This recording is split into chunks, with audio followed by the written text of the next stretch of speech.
لوگوں نے صحابہ کے اندر لڑائیاں پیدا کر رکھی ہیں، لیکن یہ رحماء بینہم کا عملی مظاہرہ تھے، عملی ثبوت تھے، ایک دوسرے کے لیے ان کا پیار، ان کی محبت۔ حضرت علی المرتضیٰ اور حضرت سیدنا صدیق اکبر رضی اللہ تعالیٰ عنہ جا رہے ہیں کہ آگے امام حسن کھیل رہے ہیں، تو حضرت صدیق اکبر رضی اللہ تعالیٰ عنہ امام حسن کو اٹھا کر کے اپنے کندھوں پہ بٹھا لیتے ہیں اور ساتھ بولتے ہیں کہ اے حسن تو حضور کے مشابہ ہے، علی کے مشابہ تو نہیں ہے۔ اور حضرت علی المرتضیٰ رضی اللہ تعالیٰ عنہ تبسم کرتے چلے جا رہے ہیں، مسکراتے چلے جا رہے ہیں۔ ان کی تو محبت اور پیار کی کہانیاں تھیں۔ تو کہ نہ شناسی خفی راز جلی ہوشیار باش، اے گرفتار ابو بکر و علی ہوشیار باش۔ اقبال نے کہا تو خفی اور جلی کو نہیں جانتا، جو باریک جال بچھائے گئے ہیں سازشوں کے تو ان سے آگاہ نہیں ہے۔ ابو بکر و علی کو آپس میں مقابل کھڑے کرنے والے سوچ یہ اسلام کے خلاف گہری سازش ہے۔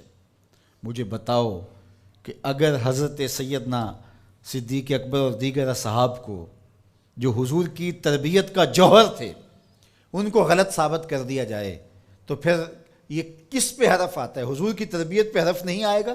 یہ سازش تھی اسلام کے خلاف، جو یہ بدقسمتی ہے کہ امت ان سے پیار کرنے کی بجائے آپس میں ان کے ناموں پہ الجھ رہی ہو اور یوں گروہوں میں فرقوں میں تقسیم ہو کے رہ جائے۔ ایک کا پیار دوسرے سے دوری کا سبب بن جائے، یہ کیا ہوا؟ ماں سے پیار کرنے کا یہ مطلب نہیں ہے کہ باپ غلط ہے، اور باپ سے پیار کرنے کا مطلب یہ نہیں ہے کہ ماں سے نفرت کی جائے اور ماں سے دور ہٹ جایا جائے۔ ان کے اپنے اپنے فرائض ہیں، اپنے اپنے منصب ہیں۔ بھائیوں سے پیار کرنے کا مطلب یہ نہیں ہے کہ بہنوں کا انکار کر دیا جائے، بہنوں سے پیار کرنے کا مطلب نہیں ہے کہ بھائیوں کی محبت کا انکار کر دیا جائے۔ اہل بیت کی محبت کا قطعاً یہ معنی نہیں ہے کہ صحابہ پر سب و شتم کیا جائے، اور صحابہ سے محبت کا معیار یہ نہیں ہے کہ اہل بیت کا نام سن کے چیں بجبی ہو جائیں اور چہرے کا جو ہے وہ رنگ بگڑ جائے۔ ہم صحابہ کو بھی مانتے ہیں، اہل بیت کو بھی مانتے ہیں، اس لیے کہ یہ دونوں مشکات نبوت سے پھوٹنے والی کرنیں ہیں، یہ حضور علیہ السلام کے فیضان کا عکس ہیں۔ اور صحابہ میں اور اہل بیت میں آپس میں منافات نہیں تھی، تو یہ تو رحماء بینہم کا عملی ثبوت تھے، عملی روپ تھے، لیکن ہم ان کے اندر منافات کھڑی کر دی اور ان کو دو الگ خانوں میں بانٹ دیا۔ اللہ اکبر۔ کسی نے کہا کہ اہل بیت اور صحابہ ہماری آنکھیں ہیں، تو معترض نے کہا دائیں کون سی ہے اور بائیں کون سی ہے؟ اس نے کہا آنکھیں دائیں بائیں نہیں ہوتی، آنکھیں ایک ہی ہوتی ہیں۔ تو ان کی محبت ہمارا ایمان ہے، کیونکہ محبتوں کا مرکز ذات رسالت مآب صلی اللہ علیہ وسلم، پھر وہاں سے جس کو بھی حضور سے تعلق ہوگا وہ محبت اس سے پیدا ہو جائے گی۔ یار محبوب تو محبوب رہا، اللہ نے ان گھوڑوں کی قسمیں کی ہیں جو محبوب کے غلاموں سے جڑ گئے۔ قرآن اٹھائیے، والعادیات ضبحا فالموریات قدحا فالمغیرات صبحا فاثرن بہ نقعا فوسطن بہ جمعا۔ محبوب تیری ہی نہیں، تیرے غلاموں کی نہیں، تیرے غلاموں کے گھوڑوں کے پاؤں سے لگی ہوئی کھریوں کے ٹکرانے سے، پتھروں سے جو شرارے نکلتے ہیں، میں خدا ان شراروں کی بھی قسم کرتا ہوں۔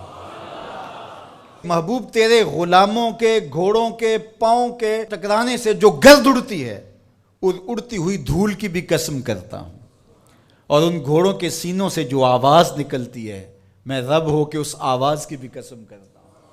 اور تم الجھے ہوئے ہو یہاں ابو بکر و علی میں۔ لا اقسم بہذا البلد، مجھے قسم ہے شہر کی، مکہ کی قسم کیوں؟ وانت حل بہذا البلد، اس لیے محبوب اس شہر کی گلیوں میں تو خرام ناز جو کرتا رہا ہے۔ جہاں محبوب خرام ناز کریں وہ گلیاں اچھی لگیں۔ مدینے کی مٹی میں بھی شفا ہے یار، جس شہر کی مٹی میں شفا ہوگی، اور شفا ہوئی کیوں؟ اقبال بولا خاک طیبہ از دو عالم خوش ترست، آن خنک شہرے کے آنجا دل برست۔ کہا کہ اس مٹی میں شفا اس لیے پیدا ہوئی کہ یہاں قدم حضور کے لگے، تو وہ ذرے خاک کے بھی شفا بن گئے۔ جن ذروں کو حضور کے شہر سے نسبت ہو گئی، تو جس کو جگر کا ٹکڑا کہا، اور جو مزار کا بھی ساتھی اور غار کا بھی ساتھی ہے، تو ان کی عظمت کیا؟ ہم ہوتے کون ہیں کہ ہم جو ہے وہ ان کی عظمتوں کو تولنے بیٹھ جائیں؟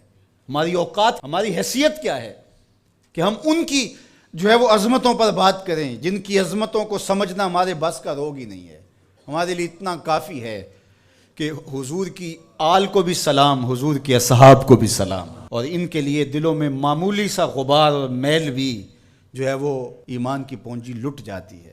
یار نو میلی اکھ نہ ویکھی متا مرسیں کافر ہو کے. کبھی بھی اپنے آپ کو ایسی بحث کے اندر شامل نہ کرنا جس کا نتیجہ بے ادبی تک پہنچتا ہو.